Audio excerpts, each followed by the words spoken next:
The installation method of wall panel remote and controller. Step 1. Demount the best plate from the back of the panel. Gently pry the 2 grooves at the bottom with a screwdriver. Remove the best plate. Step 2. Mount the best plate to the wall junction box. Step 3. Do the wiring according to the laser mark of the panel.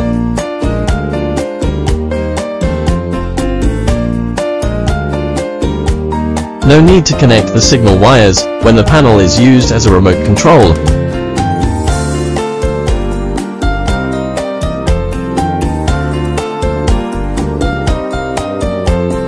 Step 4. Press the panel downward to the best plate hard. Installation is complete.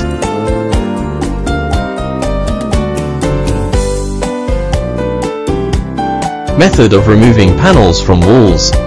Insert a screwdriver into the bottom slot and pry. At the same time, lift the panel with the other hand. Disassembly is complete.